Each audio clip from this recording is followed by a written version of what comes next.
Welcome to me TV. నేను మీ మౌనిక. శ్రీ బండారు దత్తాత్రేయ మాజీ governor మరియు మాజీ కేంద్ర మంత్రికి వివాహ ఆహ్వాన పత్రికను అందజేసిన జాతీయ బీసీ కమిషనర్ మాజీ సభ్యులు శ్రీ తల్లోజు ఆచారి హైదరాబాద్ లోని వారి స్వగృహంలో శ్రీ బండారు దత్తాత్రేయ మాజీ గవర్నర్ మరియు మాజీ కేంద్ర మంత్రి గారిని మర్యాదపూర్వకంగా కలిసి ఈ నెల 30వ తేదీన జరిగే తమ కుమారుడు తల్లోజు భరత్ గారి వివాహ వేడుకకు వచ్చేసి నూతన వధువరులను ఆశీర్వదించాలని కోరుతూ ఆహ్వాన పత్రికను అందజేశారు. తెలంగాణ రాష్ట్ర ఉప ముఖ్యమంత్రి వర్యులు శ్రీ బట్టి విక్రమార్క, టీపీసీసీ ప్రచార కమిటీ చైర్మన్ మాజీ ఎంపీ మధుయష్కి గౌడ్ ఈ రోజు తమిళనాడులోని రాణిపేట్ జిల్లా షోలింగూర్లోని ప్రముఖ పుణ్యక్షేత్రం శ్రీ యోగ నరసింహస్వామి దేవాలయాన్ని సందర్శించారు. ఆలయంలో ప్రత్యేక పూజలు నిర్వహించారు. తమిళనాడు అసెంబ్లీ ఎన్నికల్లో భాగంగా ఏఐసిసి పరిశీలకులుగా ఇద్దరు నేతలు కొన్ని రోజులుగా ఆ రాష్ట్రంలో పర్యటిస్తూ ప్రచారంలో భాగస్వామ్యం అవుతున్న విషయం మనందరికీ తెలిసిందే. అందులో భాగంగా ఈ రోజు ఉదయం దేవాలయాన్ని సందర్శించారు. ఈ కార్యక్రమంలో రాణిపేట జిల్లా కాంగ్రెస్ అధ్యక్షులు నరేష్ కుమార్ తదితరులు పాల్గొన్నారు.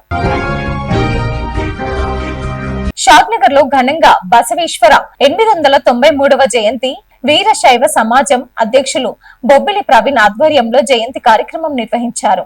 మానవులంతా ఒక్కటేనని చాటి చెప్పిన గొప్ప వ్యక్తి బసవేశ్వరుడు అని షాద్నగర్ ఎమ్మెల్యే వీరపల్లి శంకర్ మరియు హాజరైన మున్సిపల్ చైర్మన్ అగ్గనూరు బసవేశ్వర్లు అన్నారు. బసవేశ్వరుని బోధనలు స్ఫూర్తిదాయకమని, కుల వ్యవస్థ నిర్మూలనలకు ఆయన చేసిన కృషి సమాజం మరవలేదని అన్నారు. బుధవారం షాద్నగర్ పట్టణంలో పరిగి రోడ్లో గల మల్లికార్జున కాలనీలో మహాత్మా బసవేశ్వర 893వ జయంతిని పురస్కరించుకొని ఆయన విగ్రహానికి పూలమాలలు వేసి ఘనంగా నివాళులర్పించారు. ఈ కార్యక్రమంలో ఎమ్మెల్యే మాట్లాడుతూ లింగ వివక్షతను సమూలంగా వ్యతిరేకిస్తూ అభ్యుదయవాది బసవేశ్వరుడని అన్నారు. ఈ కార్యక్రమంలో మున్సిపల్ చైర్మన్ అగ్గనూరు బసవేశ్వర్, వీరశైవ సమాజం అధ్యక్షులు బొబ్బిలి ప్రవీణ్, మాజీ municipal chairman Aganuru Vishwam, vice chairman Andem Mohan Mudiraj, Konguru mandal party అధ్యక్షులు కృష్ణారెడ్డి, కౌన్సిలర్లు కొప్పునూరి ప్రవీణ్, అశోక్, పెంటయ్య, రాజేష్, శ్రావణ్ కుమార్, సంతోష్ తదితరులు పాల్గొన్నారు. ఎమ్మెల్యే గారి ఆదేశాల మేరకు వెల్జల వేదాద్రి లక్ష్మీ నరసింహస్వామి ఆలయాన్ని సందర్శించిన అధికారులు రంగారెడ్డి జిల్లా తలకొండపల్లి మండలం వెల్జల గ్రామంలో శ్రీ శ్రీ శ్రీ వేదాద్రి లక్ష్మీ నరసింహస్వామి ఆలయ అభివృద్ధి కోసం టూరిజం శాఖ నుండి 3 కోట్ల రూపాయలు మంజూరు చేయించిన స్థానిక శాసనసభ్యులు శ్రీ కసిరెడ్డి నారాయణ రెడ్డి.